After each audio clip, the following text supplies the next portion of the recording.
All right, welcome back in. It's been a busy day. The 49ers have made big acquisitions, significant ones on both sides of the football. One before the trade deadline for defensive lineman Chase Young, who is the NFL's former defensive rookie of the year back in 2020, actually has a higher pressure rate this year than Nick Bosa. That's a nice bookending move. Ohio State product. It's the buckend, right? The Buckeye bookend on the 49ers defensive line. That's big. We'll talk about that more in a bit.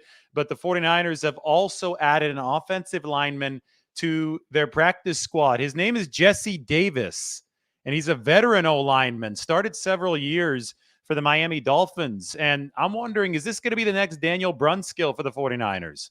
Because Jesse Davis has started 72 career NFL games and at every position except for center, left tackle, right tackle, left guard, and right guard. Remember, Daniel Brunskill played at every single position along the offensive line, including center, somewhere where Jesse Davis hasn't played. But the 49ers are going to roll with Jake Brendel there. They re-signed him this offseason. But I'm wondering, will Jesse Davis have that Daniel Brunskill type of impact on the 49ers? He's made more money in his NFL career than Daniel Brunskill has. That I'm just saying that the Miami Dolphins decided to pay Jesse Davis significant money a few years ago. Had a good pass blocking year in 2018. I get it. He's 32 years old.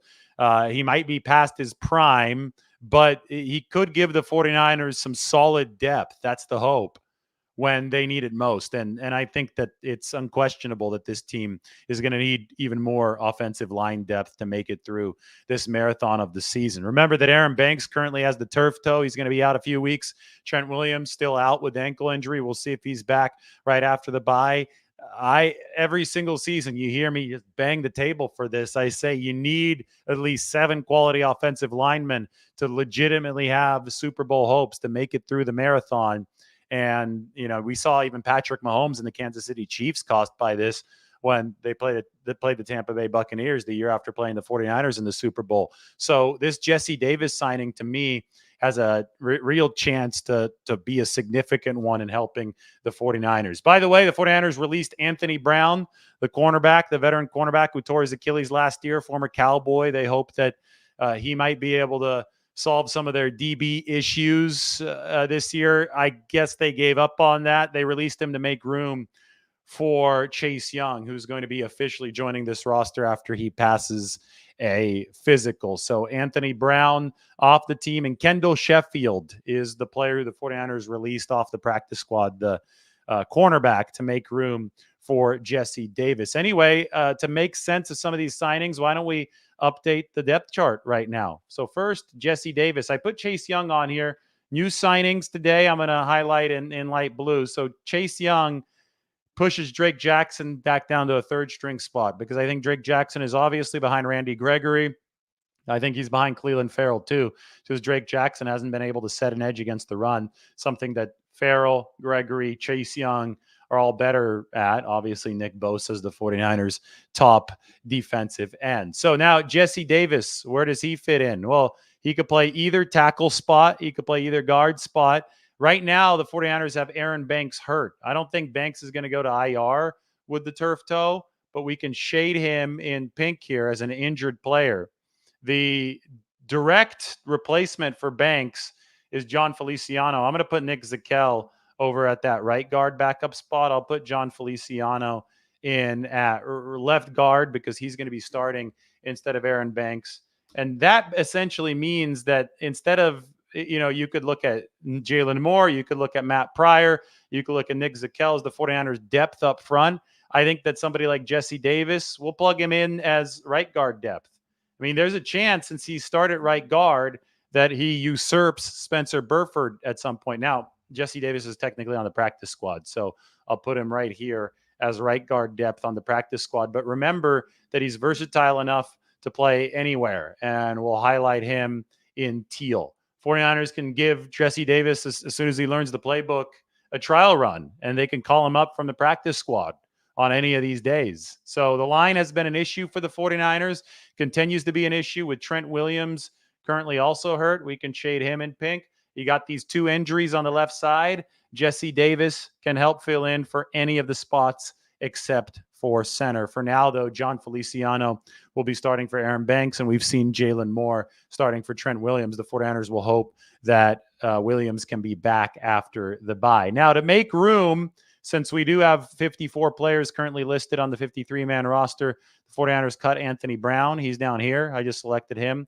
So we'll erase Anthony Brown off the roster. And to make room on the practice squad, which has one extra player right now, they have released Kendall Sheffield from the practice squad. So that's what the roster looks like today. These two additions on both sides of the line. You have Chase Young, first stringer immediately for the 49ers. You have Jesse Davis, who's an intriguing ad. 49ers hope that he can become like Daniel Brunskill, somebody who is able to play at essentially any position and give the 49ers some much needed depth. Now, we can talk about the move that the 49ers weren't able to execute today. And I don't know why, and details are probably still going to crystallize here, but the 49ers didn't get another cornerback. And it had been reported that they were in the market for another cornerback. And Isaiah Oliver has not been good in coverage. So I think the goal for the 49ers has been to move Deommodore Lenoir into nickel, and so that way you take Isaiah Oliver out of liability zone at that nickelback spot. But you need another outside cornerback to be able to do that. That's why we heard the 49ers in on Jalen Johnson. They didn't get him. The Chicago Bears decided to keep him. There was talk about Adoree Jackson, who's played slot for the Giants. That'd be a direct plug-in to the slot, although Adoree haven't been very good this year. The coverage grades bad for him and the New York Giants so far this season. But apparently none of that materialized. So the 49ers have what they had before the trade deadline in the secondary. My take on that is simple. The 49ers have so much defensive line talent now, and with the Chase Young acquisition, they should be able to address that number 26 run defense because they're going to be setting the edge a lot better. That had been their main weakness, and run defense can directly fuel pass defense. They got so much talent that if Steve Wilks can't make it work with this, well, what can he make it work with? Because the 49ers have worked with less in the past to deliver a top 2 pass defense. I think it was a number 1 pass defense last year.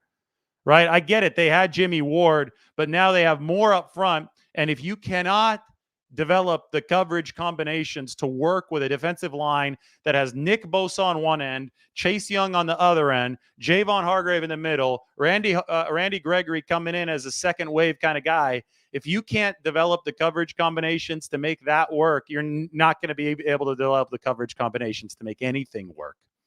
All they need is the QB to hold the ball for an extra hitch. So you can take advice from somebody like Richard Sherman, who said that Steve Wilks is running way too much man coverage on first and second downs now. He needs to go back to the basics of what got the 49ers here, and that means more zone coverage. You can look at that. You could look at what the defensive line is doing. Sherman said that he doesn't recognize some of the 49ers pass rushing combinations. They're running a lot of games and stunts. You could just tell them to pin their ears back and get after it mano a mano, which I think there's no excuse not to do now that you have Bosa, Chase Young, Hargrave. I didn't even mention Armstead in my first pass through, and he led the 49ers in sacks the other day with 2. So you've got so much talent for the 49ers up front that it won't take much to make the back end look good. The back end just has to hold up its small part of the bargain. Rush fuels coverage. Coverage fuels rush. You need both. But in this case, the rush should bring the 49ers so much they don't need all that much from the back end. That's where Steve Wilks has to get a lot better. They've been terrible over the past couple games, right? So that's the bridge that needs to be built by the 49ers coordinator. Now, this is a situation right now that I think is unprecedented. The 49ers pass defense has not looked this bad for a 2-week stretch, but what truly had been unprecedented to me was the fact that the 49ers were number 26 in run defense. They've been nowhere near this bad throughout the entire Shanahan era. A lot of people say, oh, well, the wide 9 can't stop the run. Well, why have the 49ers been so damn good against the run, even with the wide 9 through all 6 years entering this season? So the wide 9 with the right personnel can stop the run. And if Chase Young on one edge and Nick Bosa on the other edge and Randy Gregory, who's also a decent run stopper at only 242 pounds is not enough for the 49ers, then hardly anything ever will be, right? It's just the way that it works. Like the 49ers need to leverage this talent into stopping the run more effectively. And then, of course, you stop the run, you have some fun. Nothing would go positively for the 49ers moving forward if they don't fix the run defense. And you could do anything else. They could assign all pros at corner, but if they couldn't stop the run, if it remained number 26, if that's what's going to happen moving forward, then the 49ers would be screwed regardless. So priority number one is to fix the run, and Chase Young has in his career been a premier run defender. I mentioned earlier that I think that he's still recovering his run defense grades, his run defense effectiveness after the ACL, but his two best games in 2023, which are his two best games against the run after the ACL recovery, have come over the past 3 weeks. He was a top 6 run defense guy prior to the ACL. And now Chase Young is pass rushing better than even before the ACL. All his pass rush metrics are better than then. So it stands to reason that the run defense is following suit, and he'll be able to give the 49ers that missing edge presence that they haven't had opposite Nick Bosa this year that has led to the number 26 run defense. That's the 49ers got their asses kicked against the Cincinnati Bengals on both lines of scrimmage. I'd venture to say they got their asses kicked on both lines of scrimmage against the Minnesota Vikings. I'd venture to say they got their asses kicked on both lines of scrimmage against the Cleveland Browns, and that's the 0-3 losing streak, right there.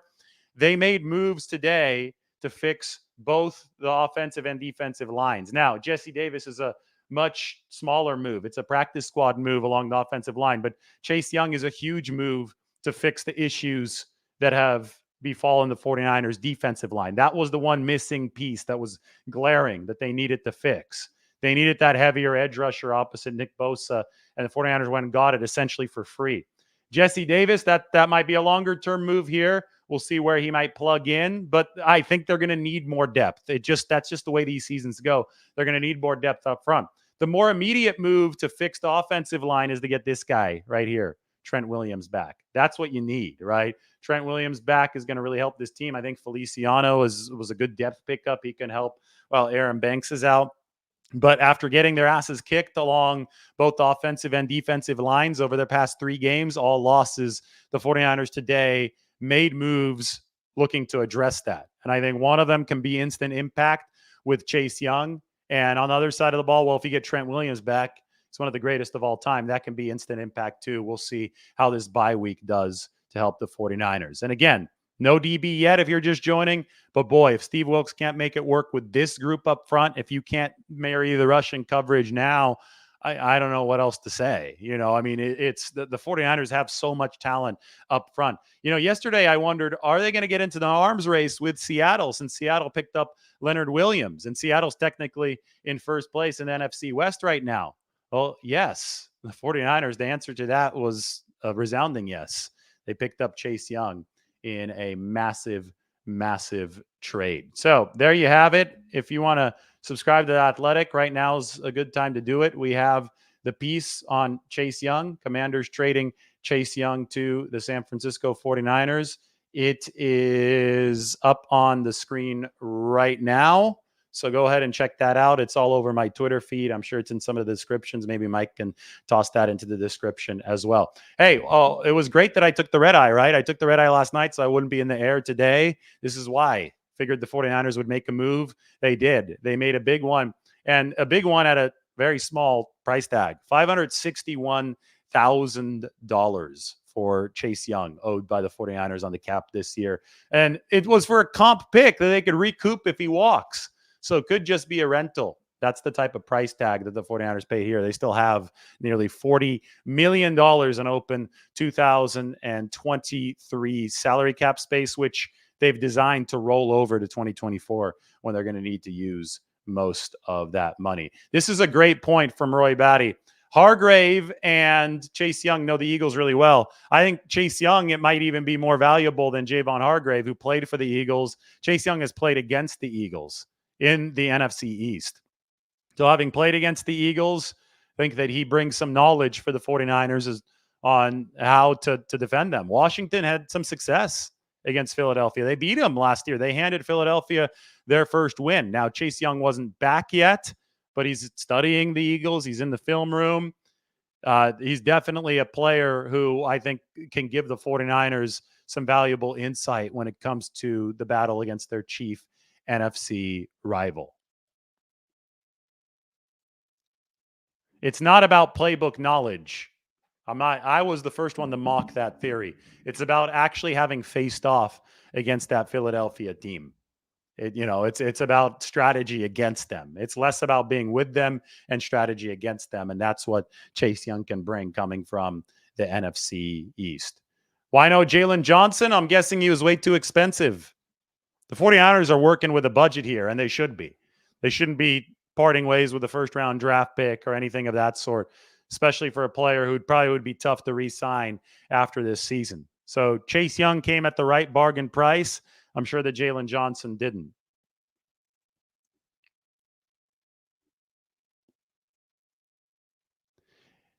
The 49ers also, we can't forget, in that defensive backfield, they still have potential reinforcements on the way. Samuel Womack III, second-year player, fifth-round draft pick in 2022, should be coming off of injured reserve at some point here in the second half of the season. And Darrell Luter Jr., out of South Alabama, a rookie fifth-round pick. He should be coming off of the PUP list for the 49ers at some point in the second half this season. Womack is more likely than Luter to have an impact this season because he's a second-year player. He's not a rookie, and he's already played some games for the 49ers. So when you're looking at change of direction, when you're looking at speed, those are two things that I don't think Isaiah Oliver has a lot of, and he's getting burned a lot at that nickel position. Samuel Womack might be able to bring that in greater abundance to the 49ers once he does return. So a couple potential solutions are already in-house. Obviously, the 49ers were interested in bringing in an out-of-house solution at the cornerback spot. Obviously, it looked like it didn't materialize, right? So the 49ers are going to have to go on to plan B. And plan B is Steve Wilkes needs to figure it out with what he has because he has a lot. And there is more in the pipeline as far as players returning from the injury list. One of the players who doesn't appear to be part of the solution is 49ers cornerback or former 49ers cornerback Anthony Brown, the veteran who they released to make room for Chase Young. Still not part of the roster yet, Chase Young. He needs to pass a physical first.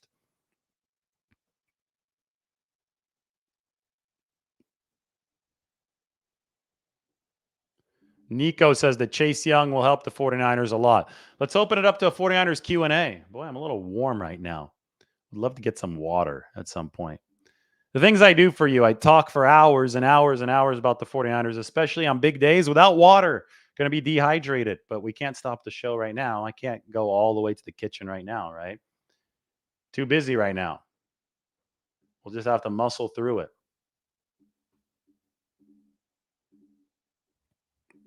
Yes, the 49ers got a new all offensive line player, Jesse Davis, 32-year-old former starter for the Dolphins, 72-game starter in the NFL. He's on the practice squad for the 49ers. He has started at every single position except for center. It could be a Daniel Brunskill-like situation for the 49ers. Can't rule it out. They definitely need some depth at that offensive line position, which is why they made that move today.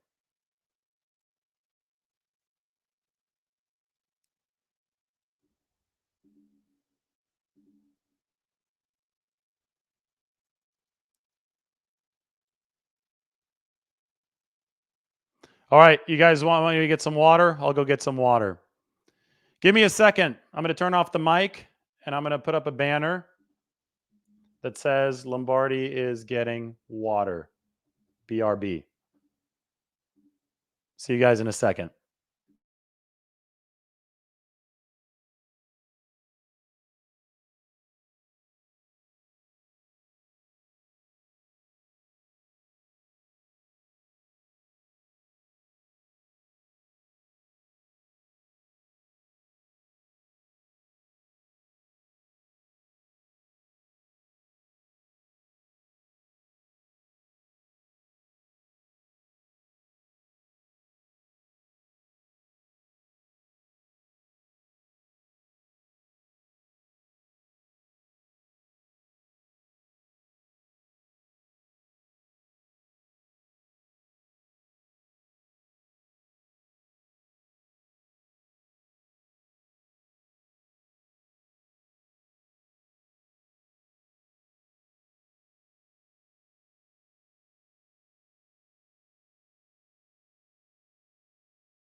All right, I'm back. Water has been obtained and we are good. So, I made a trade of my own today with my wife. She she offered the trade. She said, "Hey, we're going to watch our plan was to watch a movie and get takeout food so we could finally chill and rest. It's the bye week and not be out and about everywhere. You guys know that I always eat out. So finally, going to be eating in, but we didn't want to cook or anything. Just wanted to chill with the takeout. So the deal was the person who picks the movie doesn't get to pick the food and vice versa.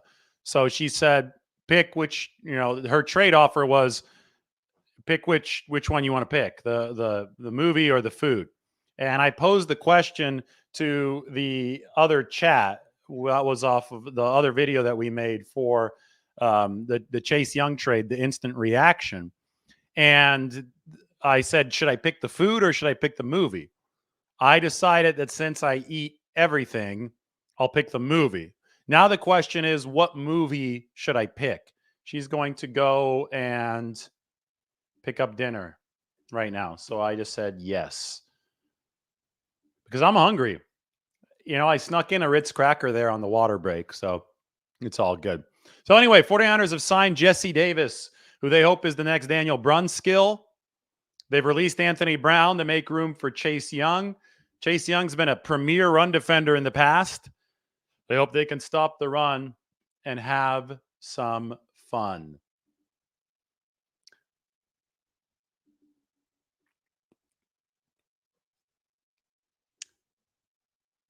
Oh, she's going to pick up dinner. Oh, wow. Shohan. That's going to be good food.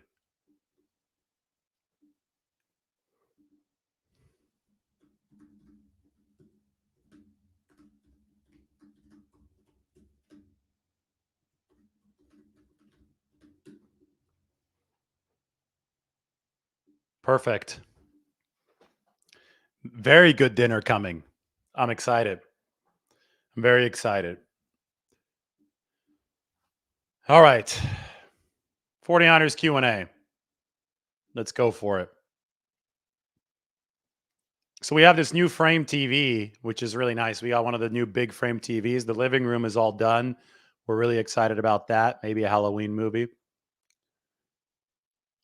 Samuel Womack remains on injured reserve, but Shanahan has said that he thinks that both of those guys will be back here for the second half of the season at some point. Shanahan is going to be on KMBR in about 5 or 6 minutes. So we'll definitely have a listen into that.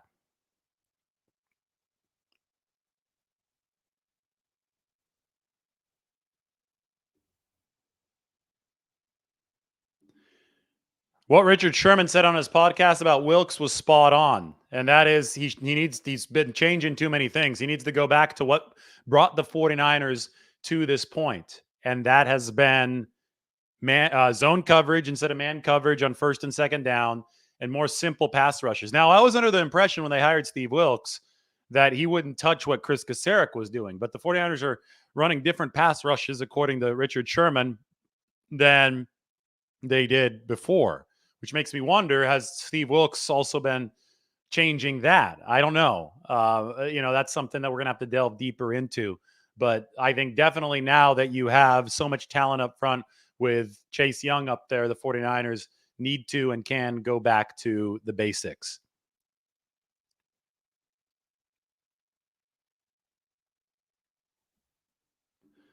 I think the 49ers aren't going with that Ambry Thomas experiment. We saw the Ambry Thomas experiment earlier in the season. They didn't go with it. I think that the most likely path forward now is either signing somebody, but cornerbacks that are quality cornerbacks don't just float around. So you can either do that or you can wait for Samuel Womack and or Darrell Luter Jr. to come off of injury lists.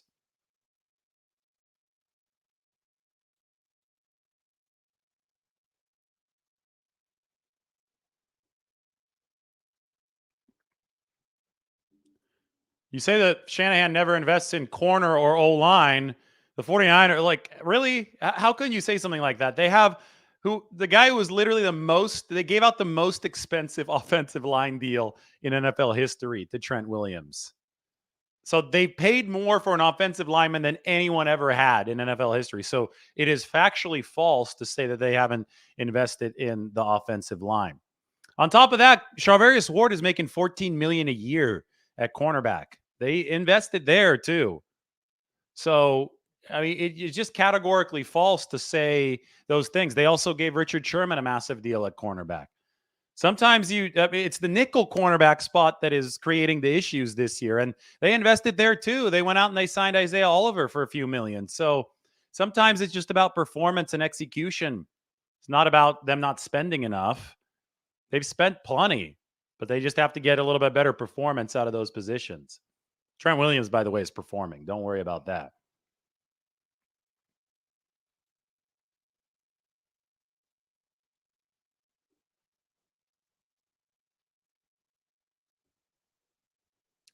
There's Robert Beal too, but I think Robert Beal's more of a redshirt candidate this year. He's also on injured reserve, edge rusher out of Georgia.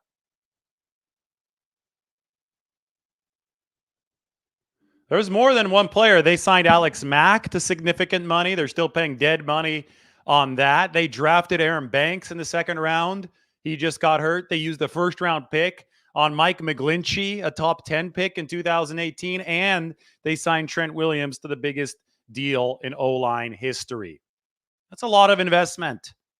At some point, it's got to, especially the interior guys have to pan out. And Alex Mack retired after one season for the 49ers. Jake Brendel played well last year. I don't think he's been as good this year. I think that's been part of the reason for the regression of the offensive line. But I think that this team is spending. They're spending draft capital. They're spending money. They have a very talented roster. You can't say that the 49ers don't take big swings the day that they acquired Chase Young. And the amazing thing is they acquired him for so little downside. Now, the 49ers still have Steve Wilks. Okay, let's go listen to Kyle Shanahan on KMBR. Nice little 30-minute show here. I'll be back with more in a little bit, maybe another 49ers update. Everybody, thank you for watching. That, I hope, helps sort out what they did along the offensive and defensive lines today. See you soon.